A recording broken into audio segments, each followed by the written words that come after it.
up, everyone? Welcome to this week's episode of the Dense Pixels podcast. I'm your host, Brad, joined by my co-host, Micah. Hey. Terrence is on assignment this week. He's probably still watching that 6-hour Wrestle Kingdom pay-per-view. I know you sent that to me. I might watch Kenny Omega versus Chris Jericho. You gotta watch Kenny Omega versus Chris Jericho. You gotta watch the Young Bucks match. You gotta watch the Cody Rhodes match. You gotta watch the whole thing, man. I'm sorry, you have to. I don't have 6 hours to watch wrestling, man. Like I can only do that once a year. Look, I did it over a weekend, like an hour or two, then an hour or two, then an hour or two, because that's a lot of time. But you got to watch it. You would appreciate it. Okay, All see. right, folks. That's enough wrestling talk. I tried wrestling talk. CJ. Hey, we'll have copious wrestling talk in 3 weeks. Yes, we will. With our favorite pay-per-view, but we have video game talk this week. Did you play anything new? Because I did not. Street Fighter. You should be playing Street Fighter to try and get as much offline fight money as you possibly can. Are they about to rebalance the whole fucking game though when the anniversary patch comes out? Yes, but they're going to eliminate all the offline components that reward fight money. You won't be able to play survival and get fight money. You won't be able to look at the demonstrations and get fight money. And you won't be able to play the story twice and get fight money. So is that a good or bad thing? I can't tell. You need fight money. Like if you plan on going after those costumes, or it requires you to bet fight money as to whether or not you'll be able to do a challenge. And if you fail, you lose. So you don't get the costumes. If you want the costumes. If you want more fight money, you gotta wager fight money in order to fight somebody for the potential to get fight money. So it seems like they're going to be using fight money for more than just characters and stages. And if you don't want to, buy the season 3 pass, like if you only want Sakura, you can probably get her with fight money if you amass enough fight money. Which you can if you just play the story or whatever. I'll buy the season pass. I don't have a problem with that. Yeah. So that's whatever. $30. $30. Gives a shit. So yeah, I've been playing Street Fighter, trying to get back into it because I'm excited for when that comes out. And what is the date on that 16th. Officially? 16th. Okay, that's next week. That's next week. All right then. Get it out before that Dragon Ball Fighters comes out. I'm not getting that. I know you're not. I know I'm not. Is if somebody gets it for me, because I cannot fathom the idea of buying a Dragon Ball game. I'm just not a fan. And if you are a fan, that's great. I'm just not. They all look the same. They all turn into Nazis when they power. They do all look the same. They all turn into Nazis. Yes, You're and right. They do all turn into Nazis. You people love fucking anime Nazis that all look the same. Like I said, I saw the pre-order bonus that comes with the game, and I was like, oh, you get tall Goku and short Goku. Right. Because Goku's the only character that I know, guys. Right. I guarantee you. So he's every character. I can show you a picture of Goku and Gohan, and you wouldn't be able to tell the difference. You know why? Because they're the same. Nope. I'd be like, oh, they're both Goku. Oh, one is palette swapped Goku. One is instead of Nazi haired Goku, it's rave blue haired Goku. It's Marge Simpson haired Goku. Yes, apparently the bonus is like Goku and then vegetable or whatever the hell that kid's name is. Yes, nerds. I know his name is Vegeta. No, I don't care.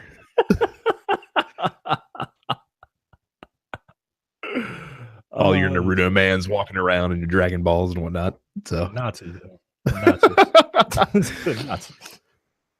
Well, if you want to hear us denounce, not us specifically, but like people in the network denounce Nazis, that's a terrible segue. Anyway, densepixels.com/premium gets you access to all of our premium shows, including the Look Forward Political podcast. That's what I was trying to chain it into.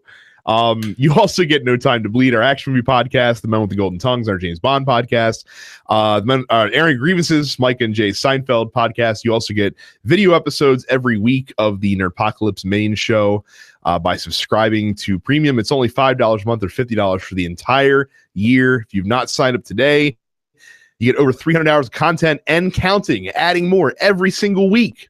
So again, densepixels.com/premium. Sign up today if you've not done it yet. If you've not visited our YouTube channel, go to youtube.com/densepixels. Hit the subscribe button while you're there. We upload this podcast to YouTube every week. We have game reviews that go up. We have Let's Plays that go up. We're now also clipping out some of the highlights of each episode, and we're sharing those throughout the week on our YouTube channel. And those are for you guys, because if you're listening to this, you already hear the hilarious moments. So you can use that to either relive it or, even better, take those clips, find them, share them with your friends, and spread the Dense Pixels gospel to your friends and loved ones. So again, that's youtube.com/densepixels. And of course, we are also on Spotify. If you prefer to use Spotify for your podcast, well, guess what? Now you can find us and all of the other TNP Studio shows on there as well. So new releases. There's one game on my list. It's a digital game. And it is a game called Planet Base, and it is a PS4 strategy game. That was the only game that I saw that was worth noting. Microsoft didn't even put out an update this week. I guess Larry Thyme was on vacation this week. Larry Herb. Yeah, Larry Herb. So that's your new release update for the week. I'm pretty sure next week is just as barren. Yeah, this doesn't do anything for me. Nope. I'm way too stupid to play this game. And then a release date announcement: the green and pink Joy-Cons that used to be exclusive specifically to, I think, Japan for the Nintendo Switch. They're coming to the US at the end of January. So when Terrence eventually does buy his Nintendo Switch, I'm sure he will also buy this Joy-Con setup, because that's going to be his preferred look. Is the green and pink Joy-Con. There's an Alpha Kappa Alpha sorority incorporated joke in there somewhere. There is something that I did play, and it's not that I played it because it's not new. It's Mario Kart. It's who I played it with, and it is my wife. How'd that go? I was shocked at first. I thought this was some sort of setup. I was looking for cameras, to find out if I'm being punked. Then I said, all right, well, somebody body snatched my wife. I don't know who you are. And she's like, no, I really want to play it because I heard you and your sister's boyfriend talking about the Nintendo Switch. And she was like, yeah, well, she the first words out of her mouth were, don't get excited. But you have a lot of those games that I can play. And I'm like, oh shit, like this is it, right? Like I gotta hurry up and get the condom on before the dick gets soft. You know what I mean? And she was like, yeah, the racing game. I said, oh yeah. And then we played it, and it was okay. It was okay. We started on the baby park track, it's just a hairpin loop. And that's like the worst track to start on, though. That track is calamity the entire time. It's craziness. But you gotta, as much as she wants to teach me how to swim and just throw me in there, you just gotta throw them in there, man. You gotta throw them in there, and you see what's what, right? Because I didn't want her to focus on the road. I wanted her to focus on the mayhem that is Mario Kart. Mm-hmm. And if you can get the mayhem down, then she can race a lap. And we played it for like an hour and a half. So Nintendo, again, strengthening marriages, man. You are. Well, you see, you're in a key spot now. Like you have to be very careful about like the next steps here. Like it's probably stick with Mario Kart for a while. Yeah. Maybe go to battle mode in a little bit. Then maybe you do a little co-op Super Mario Odyssey. Yeah, that's what I'm saying, man. She can be the hat. You can do the heavy lifting, Mario. Yeah. So hey, look, Nintendo, best fucking marriage counseling company in the world, man. and then like in 6 months, Mike is like, let me show you this game Diablo 3. Let's just check the shit out. Let's make it happen. So I don't know if you guys have heard of it. There's this game that came out called PlayerUnknown's Battlegrounds last year. It's kind of a big deal. Of course, it is currently on Xbox One and PC. The PC version is actually technically sort of final released, but not really final because it's still being developed. But the Xbox One version, of course, is early access. People have been wondering, where is the PlayStation 4 edition of PUBG? Apparently, according to Chanhan Kim, who is from the CEO of PUBG Corp, it's going to be exclusive on Xbox for a while because they want to finish the Xbox version for now. But they do say that if they have the opportunity, quote, the final goal would be to launch the title on every platform. Wow. And apparently one of the reasons why it wasn't on PS4 to begin with in early access is because Sony doesn't have any kind of like early access platforms. They would only allow a finished game to show up on PSN. Which is kind of not true though, because Fortnite is on PS4. And that game is an early access. I mean, it's an early access right now. Like you can't buy Fortnite. You can download Fortnite for free, and you can buy an early access like download pack in order to start playing it. But it's not a full, like you can't go to the PSN store and buy Fortnite for $60. So weird. It's very weird. So they want to finish the Xbox version. Mm-hmm. So before they start the PlayStation version, right? So I'm estimating that they'll finish the Xbox version by 2022. And I honestly don't see the PS4 version coming on until like 2030. I sense a little bit of facetiousness in there. Here's an actual question: will PUBG still be a thing that people care about when it finally gets around to releasing on the PS4? I think it'll be a thing. Like Counter-Strike is still a thing. You know what I mean? Like people still play that professionally. I think. Do people play this professionally, or do they just? No, not yet. It's just for fun right now. Could you imagine playing PUBG professionally? Like, I mean, even if you're among the best PUBG players, like I'd have to imagine, like even if you can always get to like the final 10, you're like, how often does a good PUBG player actually get a chicken dinner?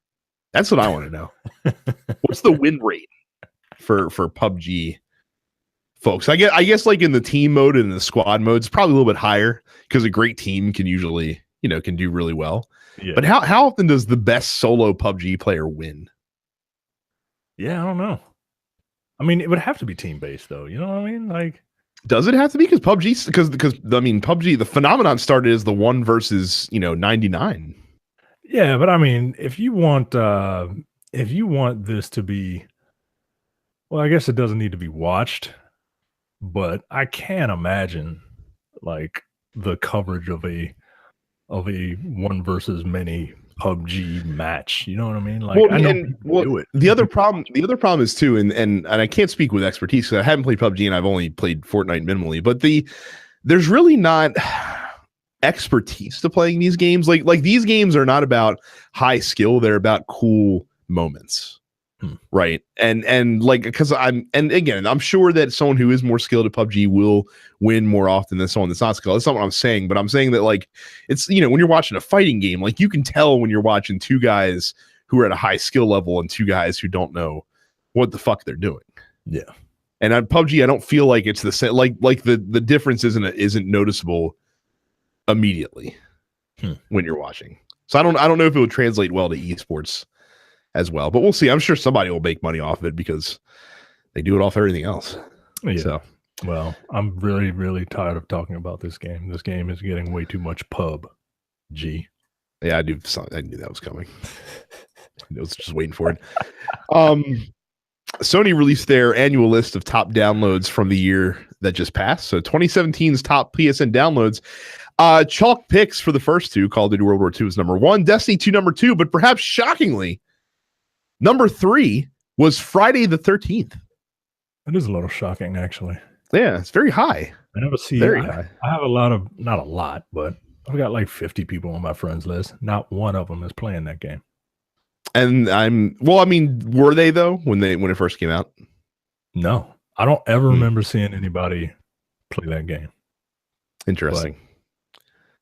Number 4, Horizon Zero Dawn. Number 5, the plucky upstart Grand Theft Auto 5. In its 4th year of existing. Number 5 on the charts. Number 1 in your hearts. Number 6. Good Lord. Number 6, NBA 2K18. Number 7, Rocket League. Shocking that game is still doing. I mean, how many millions of people got that game for free, and yet it's still up the charts. Number 8 is Minecraft. Number 9, Madden NFL 18, and number 10, show favorite Tom Clancy's Ghost Recon Wildlands. Micah, you're probably shocked to see that at number 10. I am. I swear, dude. I don't know when that game came out. I don't know who's playing that game. I don't even know if that game is still $60. Like I have no idea. Like that game came and went, and just I don't see anybody talking about it. I don't see any coverage about it. I don't know. I'm kind of sad that Call of Duty World War II is the top downloaded game. But I don't know. This game was expected. Yeah, it's to be expected. For some reason, I can't remember this past year in video games. But Call of Duty, really? It's funny that Call of Duty is still the best-selling game considering the year that we just had in video games. Like one of the best video game years unequivocally of all time. And let me get this right for you. One of the ultimate video game years, not penultimate video game, one of the ultimate video game years. And yet Call of Duty still number 1. Yeah. I just all right. I mean, it tells you a lot about what you need to know about the game industry as a whole. No matter how much buzz a lot of these other titles get, there's still those juggernauts that are at the top. Notable things missing off this list in my eyes. Number 1 is Star Wars Battlefront 2, perhaps to the shock of no one, really. Yeah, considering all the controversy around that. I'm trying to think if there are any other games that I'm surprised not to see in the top 10. Like I said, I'm trying to just go back in the memory banks and think about stuff that came out. I mean, a lot of the games that I think were like really, really good came out on other systems. So I'm a little shocked not to see FIFA chart in the top 10. Yeah, for the simple fact that it is FIFA. Right. Yeah, I get that. I guess I guess I'm also surprised to see GTA still trending as high as it is. Number 5 is really impressive for, again, a game that released 4 years ago. Yeah, like that's not like download, extra content or shark cars. That's the game. Right. That's just people buying the game. And again, the game, it was on sale probably a bunch over the course of the year. So that's certainly going to help matters. But still pretty impressive. And and Minecraft also charting despite the fact that PlayStation is the only version of that game that's kind of walled off from all the other versions. So yeah. Guess that gambit did not work out the way that Microsoft hoped it would. On the add-on side of things, beating the number 1 download is actually the Zombie Chronicles expansion pass for Call of Duty Black Ops 3 was the top add-on that was purchased this year, followed by the Destiny 2 expansion pass, the Call of Duty Season Pass, Horizon Zero Dawn Frozen Wilds, and the Battlefield 1 premium pass. Horizon getting number 4 selling game and number 4 selling DLC. There you go. Very interesting. How much of Horizon being like reduced drastically do you think this is? Horizon wasn't reduced drastically. It got down to $40. It might have gone a little bit lower for a week or two at a time. I think it's not down to like the base game isn't down to like wow. Yeah, still $40, or you can Maybe get the complete one for 50. Maybe I was looking at the sale price. It's been on sale for a few. I mean, it's the holiday sales that they always do. PSVR number one games for the second year running was Job Simulator. Super Hot came in at number. I'm not kidding. Super Hot came in at number 2. Elder Scrolls shows up at number 6 for those wondering about that. And Micah, the list that I'm sure that you are most passionate about, the PlayStation Vita top sales list. God of War Collection, number 1. Somehow, number 10, PlayStation All-Stars Battle Royale. Number 10 on the Vita sales list for 2017. If you want to see the full list of all the stuff that Sony put out, you can click on the news story in our docket. We're not going to go over all of these. They even have PS4 themes broken out for a top 10. They have PS4 themes, but not PS3 games. Tells you all you need to know. That's speaking of the year that was, Kickstarter, of course, a hot button topic, as it always is. Video games, though, were flat last year, but games overall increased by 30%, meaning the tabletop games blew up like crazy. According to Kickstarter, nearly 400 more successful tabletop campaigns in 2017 compared to 2016. Earnings were up more than $36 million, a 36% increase. The average successful tabletop game raised over $65,000 in 2017 compared to $59,000 in 2016. Wow. Let's see, a couple highlights, and this is more tabletop for 2-ish stuff, but Kingdom Death Monster 1.5 became the highest funded Kickstarter project of all time. This is a giant miniatures game that costs like $250 just for the base set. No, thank you. Let's see what else we got here. Oh, sorry, highest funding game project, the 4th highest earning Kickstarter campaign ever. That's $12.39 million for those guys. Another game called The Seventh Continent made $7 million. That's a game I do want to check out. However, video games, like I said, flat. They hovered around 17 million. The average campaign earned about $3,000 more last year than in 2016. But in 2015, the average video game Kickstarter earned $110,000. So still well down from that. Well, you are the expert when it comes to tabletop gaming. Why do you think this is? Is it because tabletop gaming, like, and I'm going to just be real simple about it because I don't know anything, but is it because like a tabletop game is something you can actually see? Like, there's a lot of reasons, and I'll run them down. First of all, project, usually a tabletop game at least has art assets, if not a full-fledged prototype, if not a professionally done prototype by the time the game hits Kickstarter, so you can actually see what it is you're getting. But with a video game, you're backing on the promise of a successful game. You're backing based on concept art and people that are associated with it. Whereas a tabletop game, you actually see a product. A lot of times, most tabletop games on Kickstarter, they'll post their rule book for the game on the project page, so you can actually read the rules. You can kind of get a feel for how the game plays. There's usually already been some play testing. There's been some product development on the game by the time it hits Kickstarter, because most tabletop game Kickstarters are games that are finished, but they just need a publishing avenue, and they just don't have that. That's not how it works with video games. They need the money up front to fund the development of the game itself.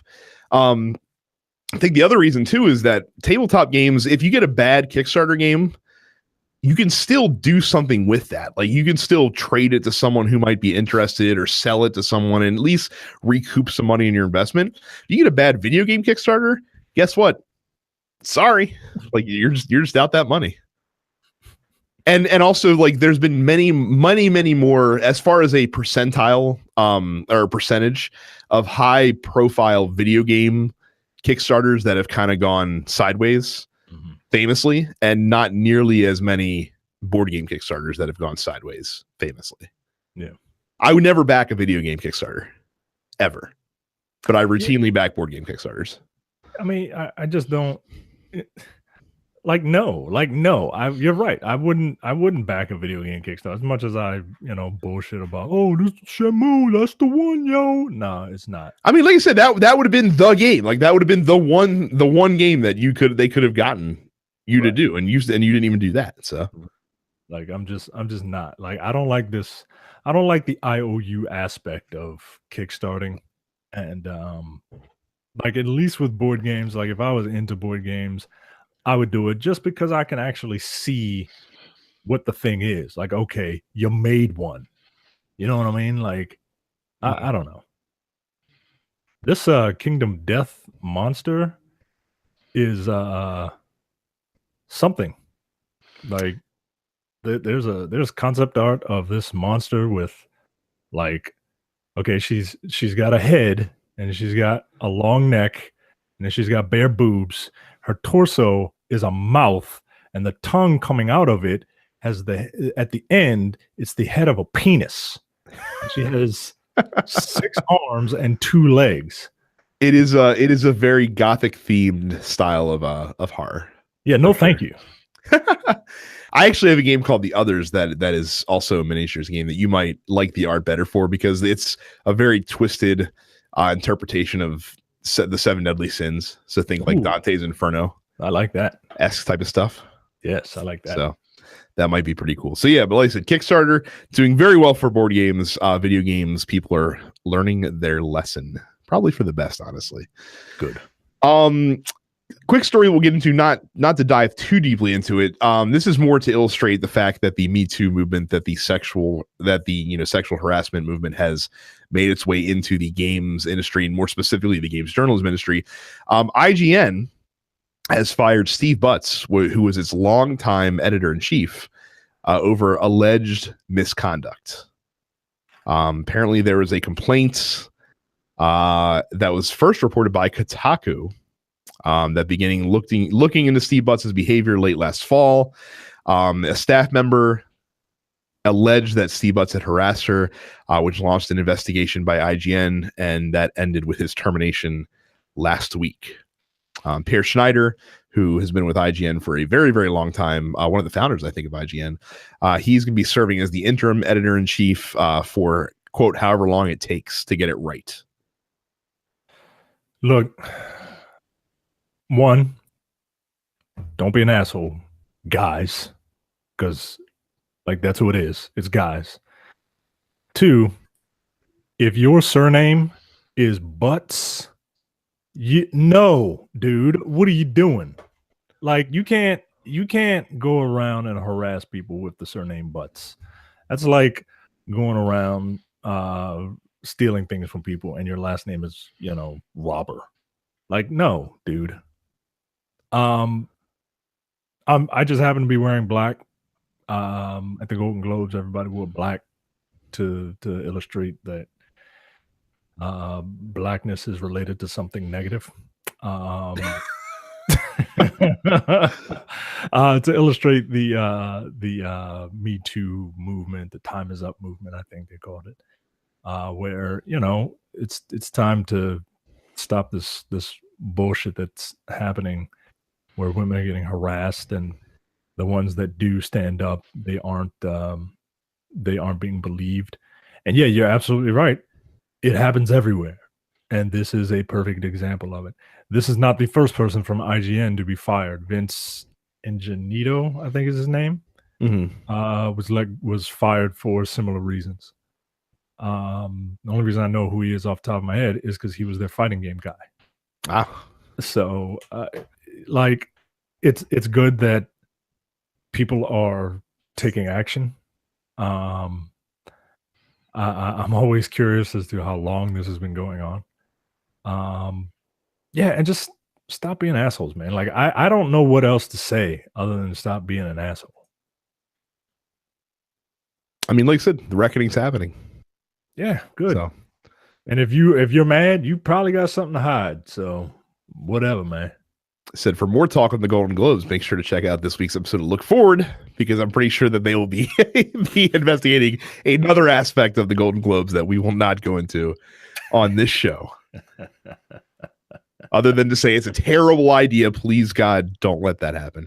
Yeah, and then finally in headlines, Microsoft has finally hammered the final nail into the coffin of the Kinect, as they have ended the production of the Kinect adapter, which is the USB accessory that you need to have in order to use your Kinect camera with an Xbox One S, Xbox One X, or Windows 10 computer. It's gone. It's finally gone. Microsoft has said, nay, no more Kinect will be had across this land. What a terrible, terrible experiment. And just more proof that the Wii was a wide-reaching cancer that we just didn't even know about at the time in the games industry. I blame Nintendo for all of this. Like I said, they're coming good now, but man, look at how much ruin Nintendo has left in their wake. Oh, it was all a part of their plan. It was all a part of their plan. You see, why do you think no one would name their console something stupid as the Wii and expect it to be taken seriously? No, they put this thing out here because they wanted to sabotage the landscape, the video game landscape, right? And they knew that if they struck gold, the lemmings that are Microsoft and Sony would follow suit. And Microsoft a little more because they have avatars. Remember avatars? They're still around. They still exist. They do? Yeah, you can still use them on your Xbox One, I think. Gross. I don't know. I haven't turned mine on in a few weeks. But yeah, it was all a part of their plan, man. They wanted to shake up the landscape and then come in guns blazing with a product that, one, looks like it's for, people who could afford to buy it, and two, it's still got the gimmicks, right? And it's not the most powerful thing in the world, but now they're making great games. Holy shit. Nintendo, man, they're crafty. They're sneaky. Think of how much money, time was wasted on the development of the Kinect and the PlayStation Move. Yeah, man. How much marketing money was wasted on this? I mean, we know it cost Microsoft probably at least half of their, consoles, the console gap between them and Sony in this race. Yeah. A scourge on our land, the Kinect was. Microsoft could have been trying to develop new IP. Or interesting IP. like games. Remember when Rare used to make games? Oh man, I remember that. And then they just became the Kinect developer. Yeah. Look at how the mighty have fallen. Yeah, I know they're making Sea of Thieves, guys. Shut up. Nobody wants that. Nobody wants that.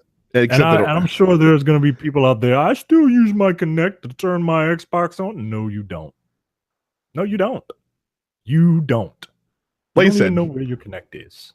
Long time fans of the show will remember our discussions about that when the Xbox first came. When the Xbox One first came out, Xbox on. I don't even think it does that anymore. I think it's just like.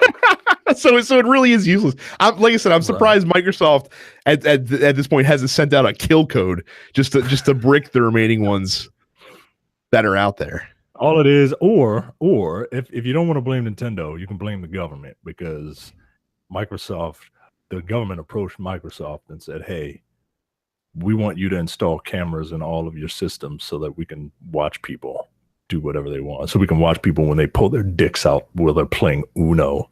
Remember that was a thing that the Kinect. Oh, my wife received at least one dick pic on 360. Gross in her day. Yeah, very much so.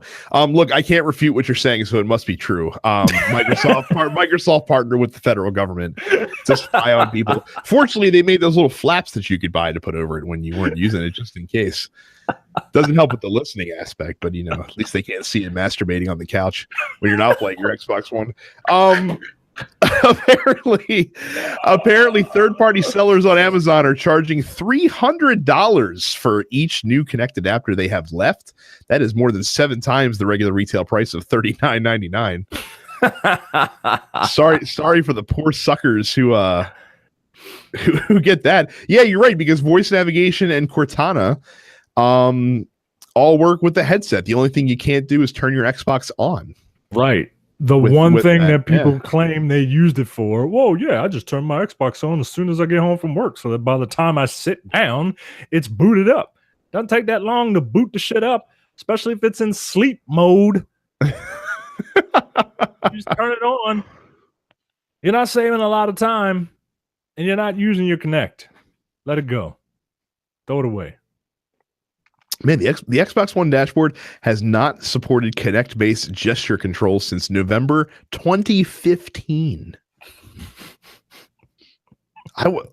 You'd have to imagine if Microsoft had a time machine, that would be the thing that they go back and fix, right? Or maybe it would have been something like Apple related.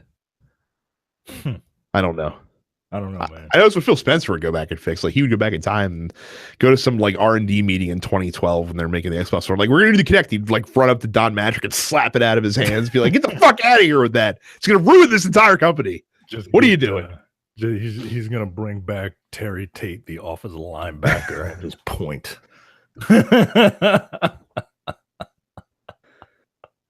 So, but yes, the Kinect finally. On life support in the iron lung, finally dead. Look, mercifully, we joke around, but look, I'm glad this experiment happened so that hopefully it'll never happen again. And that is the most optimistic and foolish sentiment that I've ever heard you say in your entire life. Because I like my Xbox. There's nothing to play on it, and like you said. All the resources that went into this dumb thing for 2 generations, it just feels like a waste. I still remember when the original one came out on the 360 and people bought it up. They bought that fucking thing up for $150 a pop. And that thing was bullshit. They saw that one demonstration where this guy was playing a Star Wars game, and the guy ended up being like a dancer, and he was pantomiming the choreographed movements to make it seem like he was doing it. Actually, you know what? We say it's a bad decision. They did make a shitload of money from that 360 Kinect. Yeah, they did. So I guess we can't shit on them too bad. Fucking P.T. Barnum. They P.T. Barnumed us. Trying to make that a verb. So Sony had the good sense to at least make sure the Move was a colossal failure. So yeah, that was and then they repurposed the accessories for shit later on. That's smart. They're like, we got cases of these things just lying around the warehouse. Might as well use them for something. And that goes to show you the difference between America and Japan, right? Like, America, we just fucking waste it, whatever, throw it out. In Japan, they're like, nah, we got 2 sticks. Fuck it. We're going to use these to eat with. You ain't wasting nothing. Oh my goodness. So that is headlines. Before we move on to top stories, just a reminder that whenever you buy anything big or small from Amazon.com, use our affiliate link, densepixels.com/Amazon. The cool part is you pay the same low Amazon prices. It costs exactly the same whether you use our link or not, but we get a small percentage of the sale. If you do use our link, it helps us pay for stuff that we use to keep the show going. Costs we have to pay for, like hosting fees, equipment, things like that. Again, densepixels.com/Amazon whenever you buy anything off Amazon.com. Lawbreakers publisher Nexon has blamed the game's disastrous fortunes on PlayerUnknown's Battlegrounds. Where have I heard this story before? Nexon's latest financial results include a whopping $32.6 million expense hole, the majority of which was meant to be filled by Cliff Bleszinski's Lawbreakers. I think the smallest violin is playing the same small violin is playing for them that played for Battleborn last year. So Did they put money behind this, like the marketing of this game? Because I always got this. I knew Cliff Bleszinski had a game that was a hero shooter. I thought it was Fortnite. Well, I mean, I guess you have inadvertently underlined the major problem with Lawbreakers. Not PUBG's fault. Right. I legit thought it was Fortnite. I thought that this was the Cliff Bleszinski game, and that it was doing, all right. But then in looking at this story, I realized, oh shit, like Lawbreakers, and then it jogged my memory. And I look, I'm not a big PC guy, but I do keep up with games. And I don't remember. Mike, it came out on console too. What? Yeah, it's on PS4. What? Yeah. Yes. No, it's not. No, I'm pretty sure that it is. No, it can't be. It can't be on PS4. Hang on. I'm like 98.3% certain that it also came out on PS4. I do not believe you. I think you can play the. God damn! It was released on August 8th, 2017 for Microsoft Windows and PlayStation 4. Yo, whoever is marketing this game needs to be fired. Because look, I understand that Overwatch is the hero shooter du jour, but there are a ton of other hero shooters out there. Paladins is out there. I know what the fuck Paladins is, but I don't know Lawbreakers. Yo. Wow. So supposedly, and because neither of us played it, this is just from happenstance. Apparently the game had a terrible tutorial system. Of course, this was a game that just had the multiplayer shooter component that Cliff Bleszinski made a big fucking deal. Well, we're only giving you half the game, so we're only going to charge you half the price. I'm like, I don't know if you want to talk about giving people half a game. That's not something you want to advertise. Like Overwatch just has multiplayer, but but it's still a full-fledged fucking game. Right. They're straight up saying, nah, this is a full game. This is a full game. Yeah. Give me that $60. Oddly, Nexon does not mention Overwatch in terms of this, which I find baffling because Overwatch still dominating this space in all throughout 2017. Well, look, you don't take a shot at the king unless you know you're gonna hit.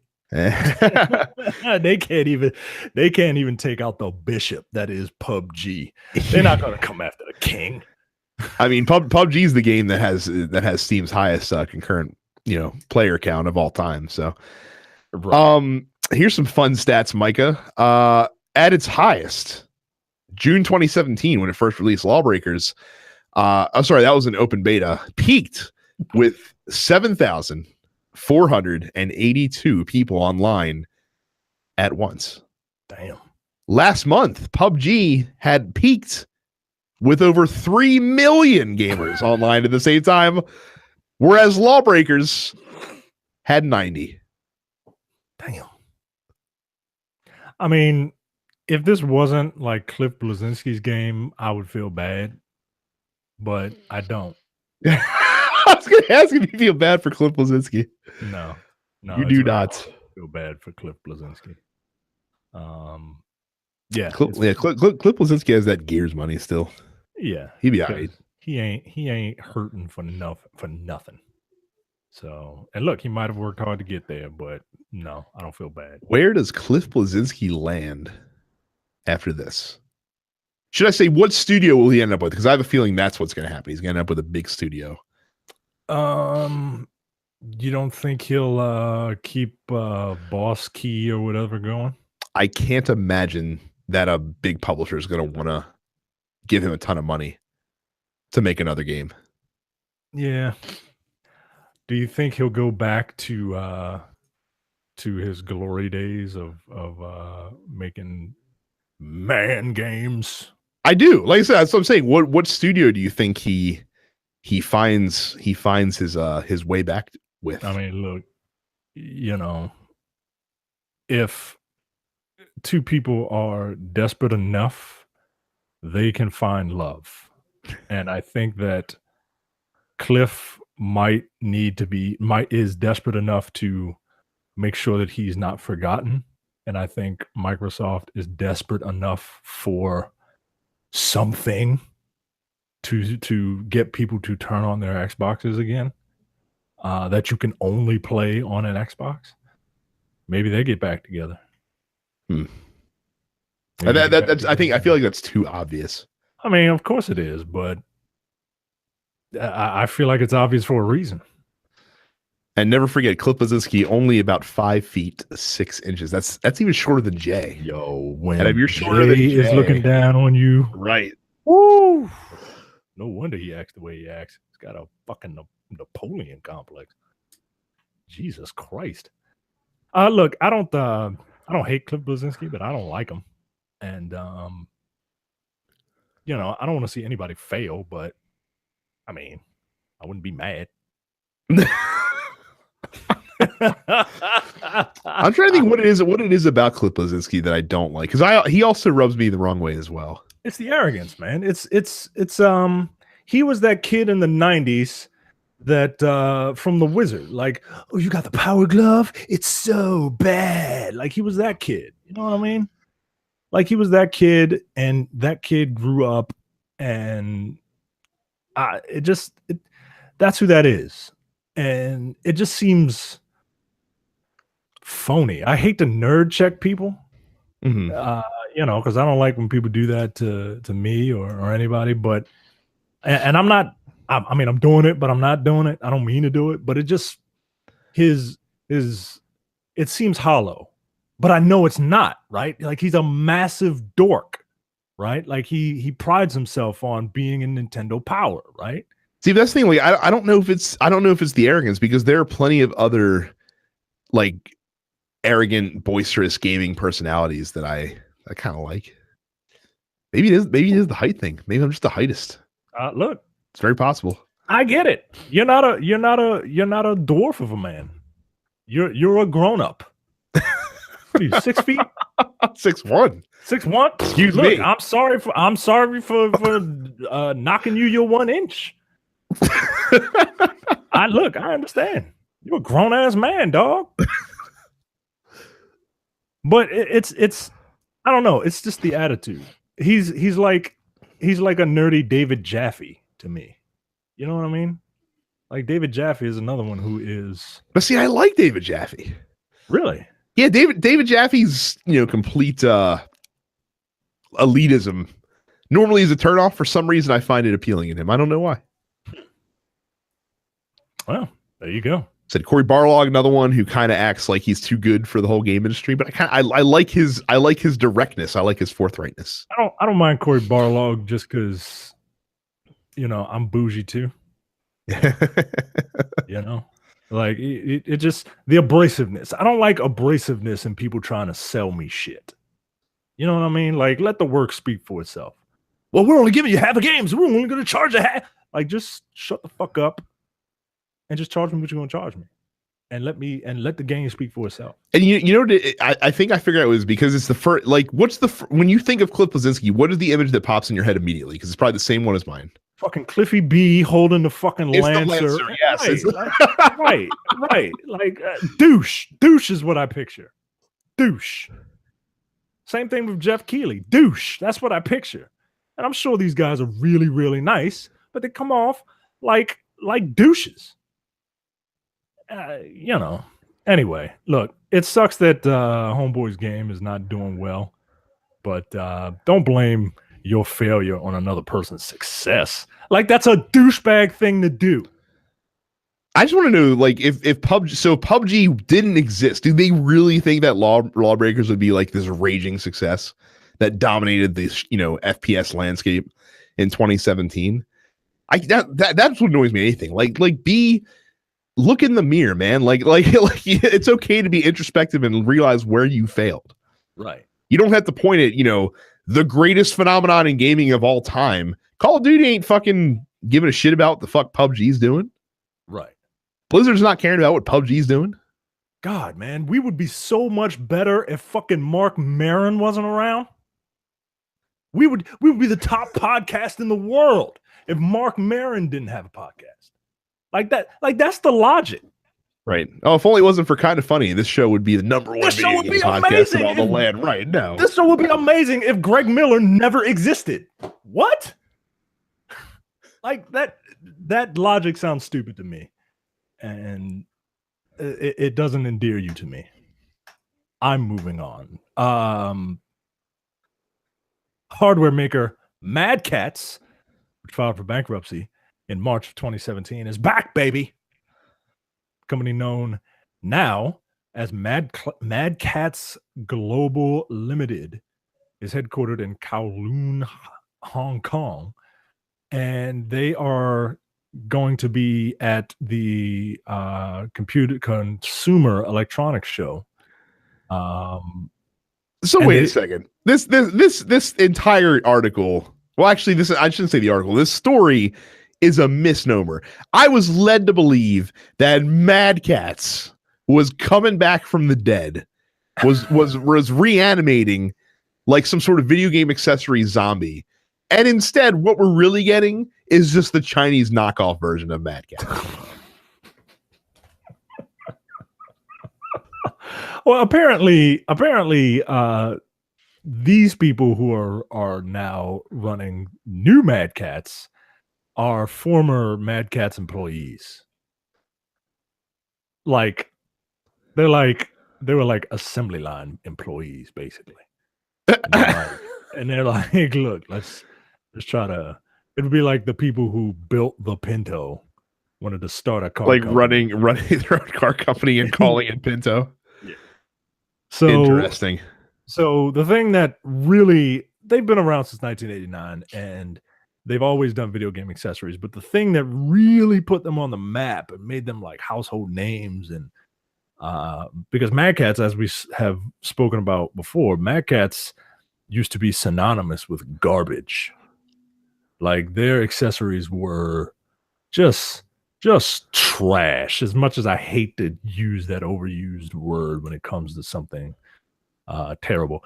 You use the word trash more than anybody I know to describe something. You sure you're not getting me confused with Terrence? Maybe. Terrence says trash a lot. Yo, this is trash.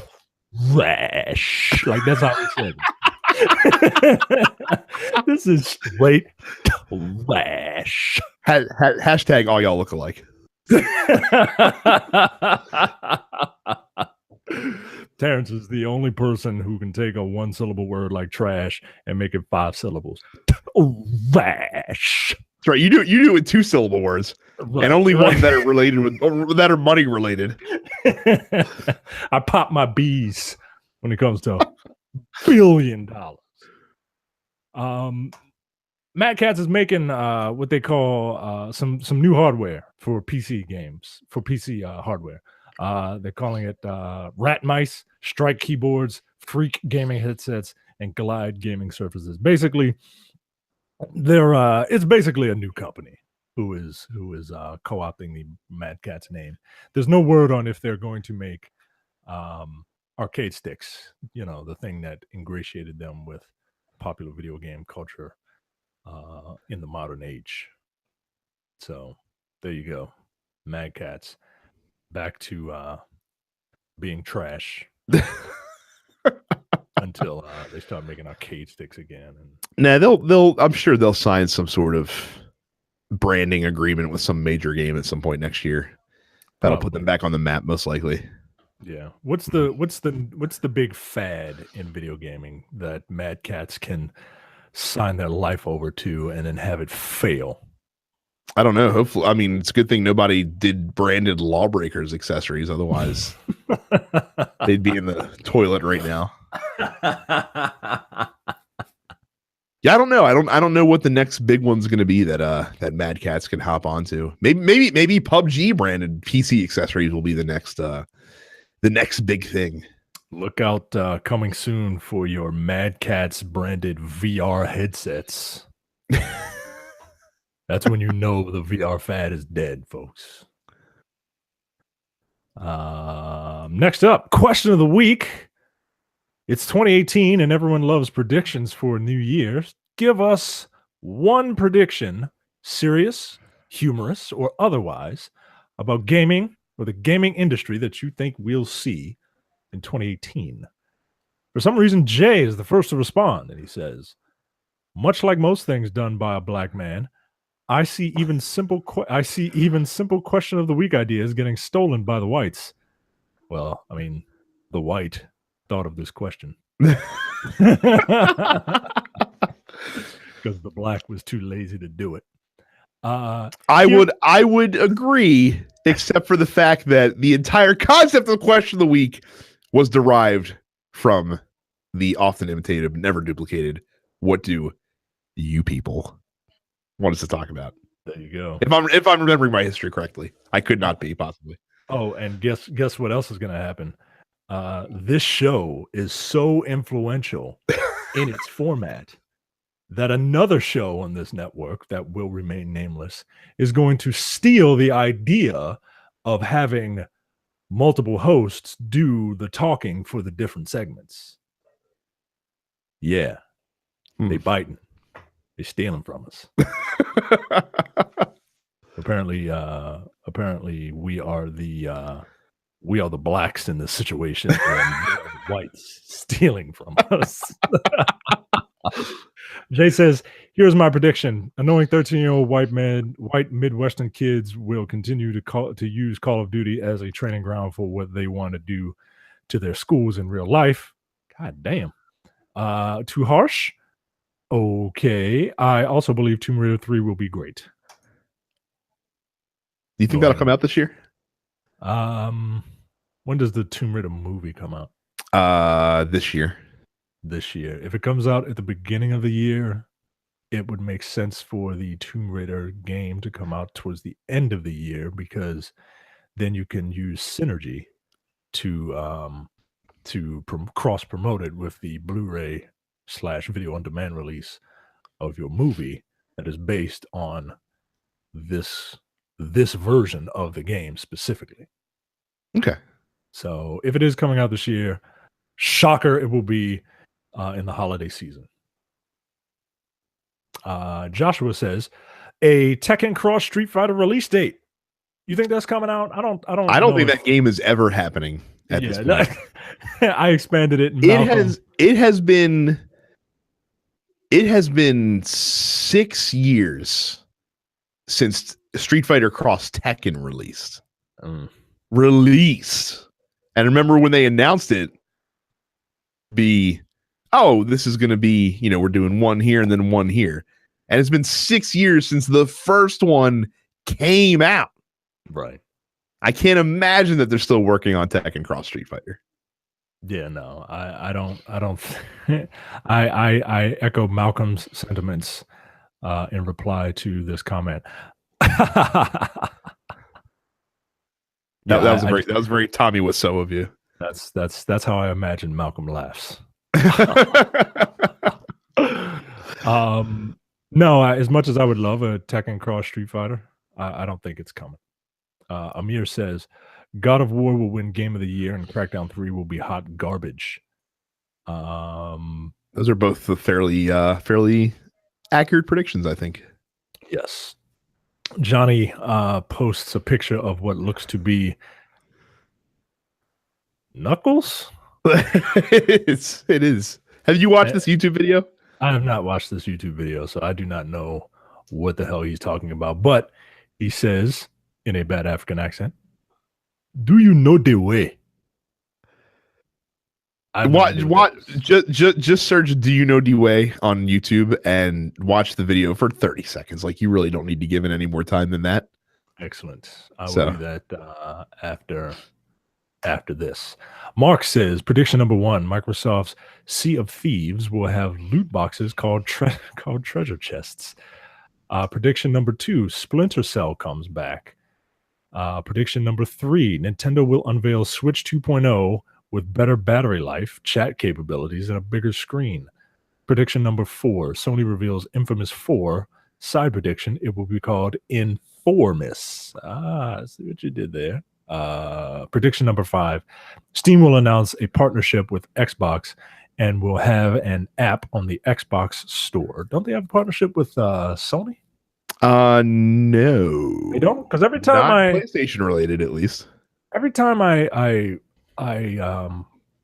when the TV is being used downstairs, and because I'm not an asshole, I don't just bump my wife up from watching whatever nonsense she's watching.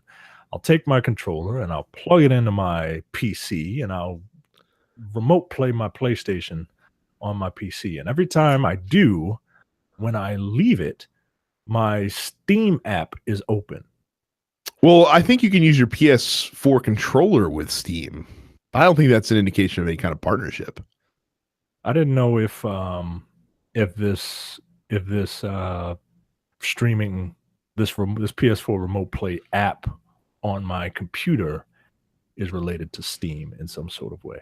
It shouldn't be. I agree with Mark's first prediction. The second one, I don't think we're gonna see Splinter Cell anytime soon. I really don't. Switch to 2.0, not yet. Infamous 4, I don't think so. The Steam Xbox thing's an interesting one. That'd be quite a call, but I wouldn't be shocked either. I think Microsoft's going to look for, but then again, I don't know, because they kind of want to do their Windows 10 thing. Yeah, aren't they focused on, hey, you buy it on Xbox, you get it on PC? Right. So interesting. Mark says the CEO of 2K punches a homeless Down syndrome kid in the dick and still comes off looking better than EA. Damn. Red Dead 2 will be amazing. God of War will be good, but still feels samey. And Terrence will play more PS4 games than Xbox One exclusives. He's already off to a rousing start with that, by the way. Yeah. And by the way, Mark, you really do want to know the 2K CEO's name, because it is one of those just amazingly white, douchey names that you could ever come across, and that is Strauss Zelnick, which actually makes him sound like the villain, like a corporate CEO in an 80s movie, like a villainous CEO. Yeah. Like he could have been the guy that's in charge of the EPA. Yeah. That tried to shut down the Ghostbusters. Like Strauss Zelnick could have been that guy. Strauss Zelnick, distantly related to Max Zorin. or Strauss Zelnick could have been the reporter from Die Hard. Like that's a name that, well, actually no, Strauss Zelnick, terrible reporter name, but for some reason the face I can see matching up with that name. Christopher says Kingdom Hearts 3 will actually happen and be given a confirmed release date. I think that's a pretty safe bet, right? Here's a prediction. Here's a question for you, Micah. Do we see Marvel or Star Wars stuff in Kingdom Hearts 3, and they're just keeping it close to the vest to be a surprise? Oh my God, dude. I really don't want to have to buy Kingdom Hearts 3 if that is the case. Hell yeah, they would. Well, it depends on when this game's coming out. Yeah, but don't you wonder why it's been delayed so much? Is it really just taking long to develop, or maybe there's some inner workings behind the scenes? I could totally see a Marvel world in Kingdom Hearts 3. Star Wars, I think it's ripe for Kingdom Hearts 3. Like, I mean, the guy walks around with a keyblade. You just turn that keyblade into a lightsaber keyblade, and bam, like that'll sell 1 million copies right then and there. I will also tell you that even if they do put in Marvel, even if Dr. fucking Doom is in Kingdom Hearts 3, that will not spare you any amount of judgment from me. Hey, look, I played the first and the second Kingdom Hearts. All right. I can't say I'm a fan, because I really was not a fan of Kingdom Hearts 2. But I'd get it on sale. I wouldn't get it for $60. I would judge you so harshly that you just feel my judgment cascading on you, even when we're not around one another, even when we're on opposite sides of the earth. You would still feel the presence of that judgment coming from above. And Terrence would judge you too. Oh shit! Look, if Dr. Doom is in it, yeah, I would. I guarantee you, I wouldn't pay $60 for it. What if they somehow had some sort of Dr. Doom Sephiroth hybrid? Like somehow they merged together into one boss character, would that dampen your enthusiasm for emo Doom? It would depend on what the character looked like. To be perfectly honest with you, it would have to, like, it can't just be Sephiroth in a green tunic. You know what I mean? Like, get out of here, right? But if it's Doctor Doom with a 6-foot samurai sword, oh, man.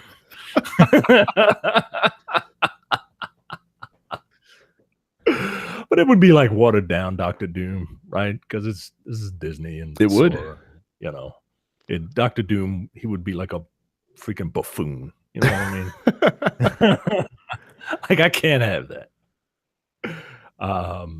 Your tag team partner Cam says, prediction: Kingdom Hearts 3 is actually secretly being developed by Kojima, and Sora is the baby that Norman Reedus is holding in that trailer for Death Stranding.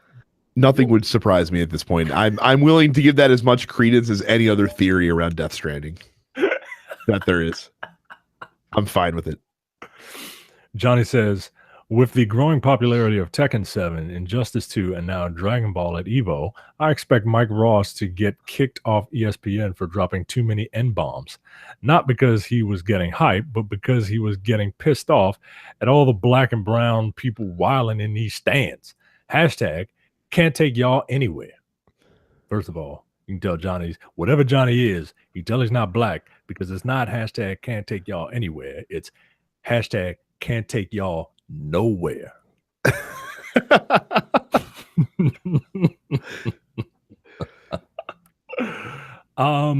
Yeah, I don't know. Dustin says Far Cry 5 will be awesome. A new Darkness game will be announced, and Xbox will release a baseball game that's on par with the show. No, they will not. A new James Bond game will be released and be as great as GoldenEye. Wait, is this a wish list or predictions? Ah, I see what he did. You think Far Cry will be good? Yes. Awesome. I think it'll be Far Cry. Yeah, that's probably more accurate than being awesome. Yeah.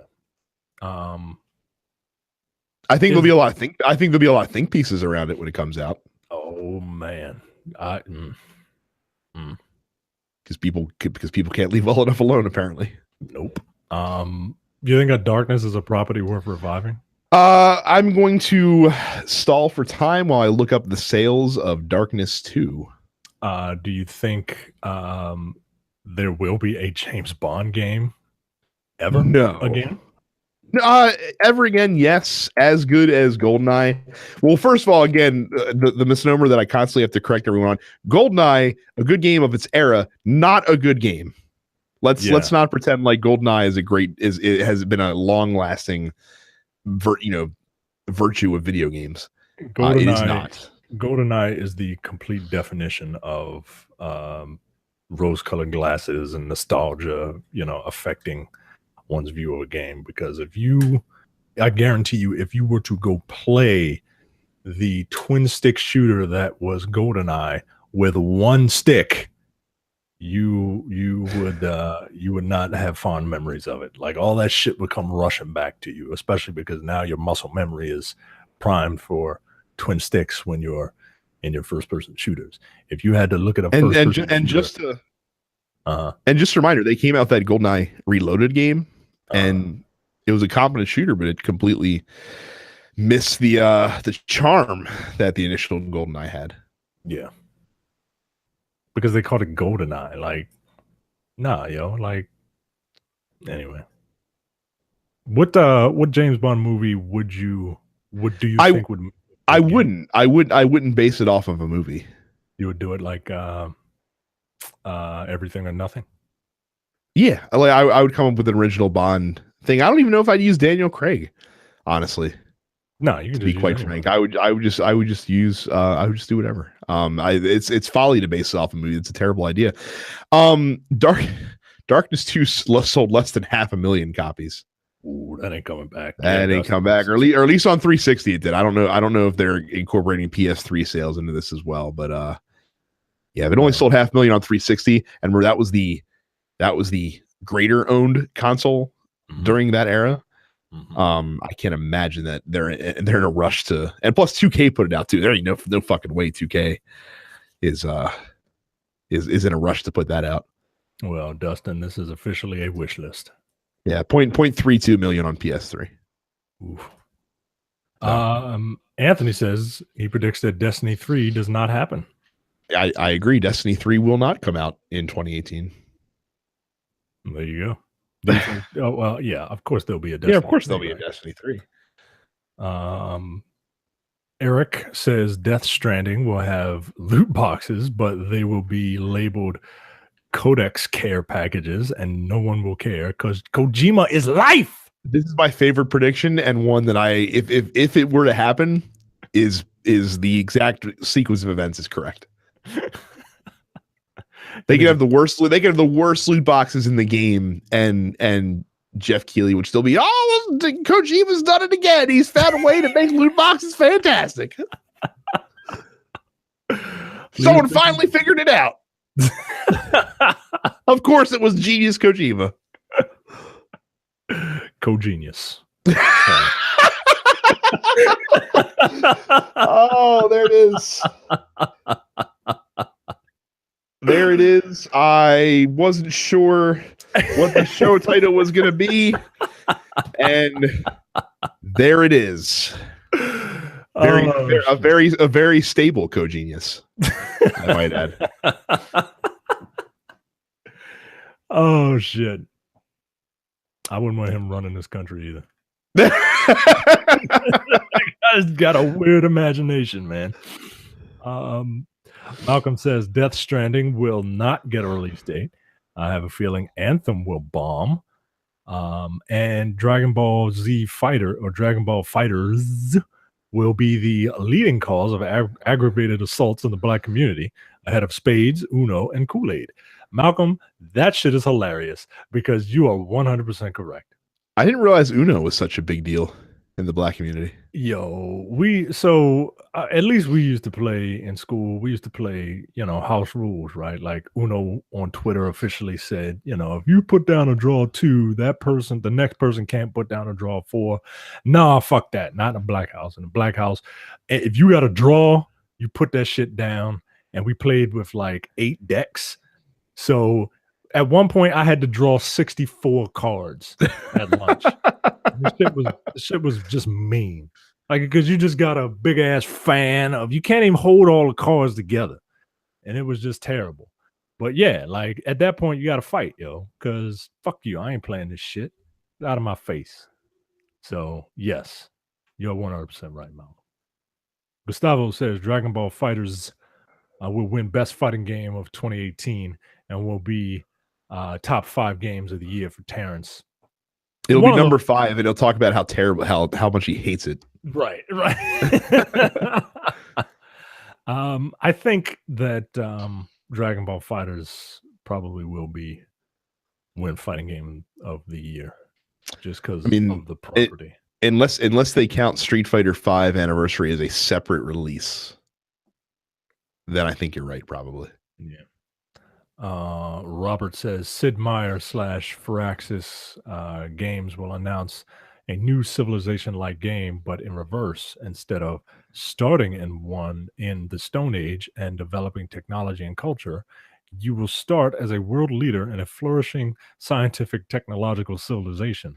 The victory conditions will include species extinction through warfare, rendering the planet uninhabitable, reducing technology back to the Stone Age, and causing terrorists, aka barbarian, cities to outnumber civilized cities. The game will be called Trumpalization. I mean, this is one of those jokes that you can see coming a mile away, but you still go through with it because it's still funny. Mike, aka Micah's favorite jokes. It's my favorite type of joke. Robert, you win. Josh says Fallout becomes reality when Trump gets us all nuked. Again, I don't see the lie. Jake says Terrence will purchase a Switch through a shell corporation through offshore bank accounts. Yo, I didn't buy this, man. It was a gift. Yeah, yeah. I could see Terrence doing some shit like that just to if Bayonetta 3 comes out, like he'll get that. He'll throw everyone off the set because it's gonna be called Terrance Enterprises with an A, and we'll never think it was his. Right, because he's so adamant about the correct spelling. Yeah. Genius. Gary says, I will finally get a 4th Golden Sun title. Nah, probably not. I highly doubt it. Carrie says, she comes back and says, Kingdom Hearts 3 gets pushed back again, though it'll get a new trailer that is just as confusing as ever, as every other piece of nonsense that comes out for that game so far. Another HD final remix director's cut 5-disc ensemble for the PS4 will release instead of Kingdom Hearts 3. Final Fantasy 15-2. Will it be the 4 characters start a boy band and go on tour as like a Backstreet Boys-esque traveling troubadour group? Maybe. Why not? Well, if they do what they did with 10-2, right? Because 10-2 starred the female love. Well, there was no. Well, yeah. What's the name? Spoiler alert. I think the female love interest, died in that game in 15. But maybe they'll get Sid's daughter. Was she cremated and had her ashes sprinkled over a delicious cup of cup noodles? You know what? I wouldn't be surprised. Yeah. You know what? I really don't want this game to happen now because you just flooded all those memories back. I know. God damn it. And I don't want Noctis to be in Tekken 7 because I have a feeling that Cup Noodles is going to be integrated into Tekken 7 now because of it. No doubt.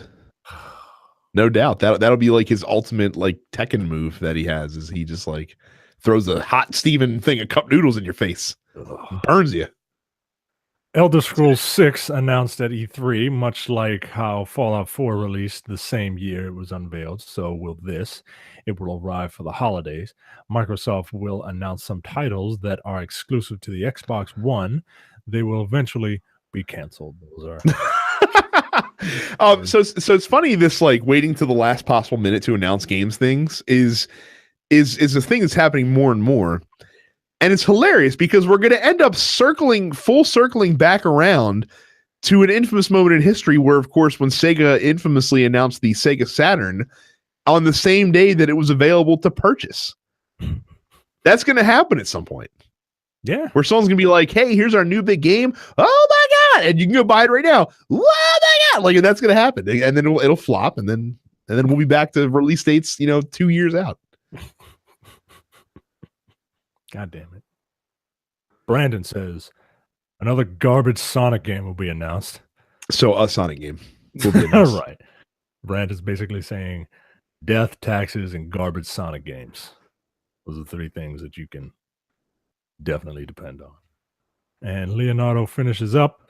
Injustice 2 is game of the year because it's the only game with turtles as guest characters. Yeah, they're scheduled, I think, to come out in February because Enchantress is coming out in January. I think Enchantress is coming out next week. I am curious to use the turtles. However, I'm in a weird spot where I would then have to re-download Injustice 2 and also purchase that DLC, which doesn't sound appealing. But I do want to see how the turtles play. Injustice 2. I don't know about you, Micah. I was a big fan back in the day on the Super Nintendo of one Teenage Mutant Ninja Turtles tournament fighters. Oh, yeah. I remember that game. Ninja Turtles fighting game. I remember that game. Fucking roided out several Shredder. with several non-canon Teenage Mutant Ninja Turtle characters that they had to throw in to fill out the roster. I remember that game. That game was fun, man. I enjoyed it. A lot. I liked it. You know what else was a good fighting game of that era as well? That was fun to play? The Mighty Morphin Power Rangers fighting game that they had. It was. I did not know of a Power Rangers fighting game. It was no Street Fighter, but it was good. It was certainly better than Street Fighter the movie, the game, for sure. Which, I mean, hard not to be. But it was a fun button mashing 2D fighting game. I know what you're thinking. Do they have enough characters in Power Rangers lore to fill out an entire roster? Apparently. Well, if they were to do it now, they certainly would, because Power Rangers is about as old as my sister, and she's damn near 30. Hard to believe. Yeah. Hard to believe. Thank you guys for answering our question of the week. And that's the show. So again, don't forget to join our Facebook group, densepixels.com/fans. We have lots of fun in there with all of you every week. Leave us a 5-star review on iTunes. If you do, we will read it on the show, which is a nice opportunity for you to plug something. Make sure you visit our website, densepixels.com. Subscribe to the podcast on iTunes, Google Play Music, or any podcatcher that you choose. So on Twitch now, we just started up a Dense Pixels channel. I think it's just called Dense Pixels. So we're posting this podcast there every week.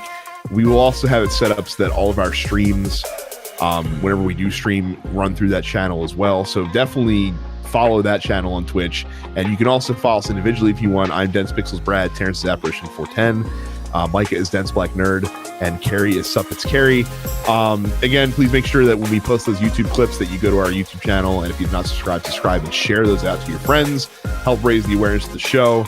And that is pretty much it for this episode. So thank you guys very much for listening, and we will talk to y'all next week.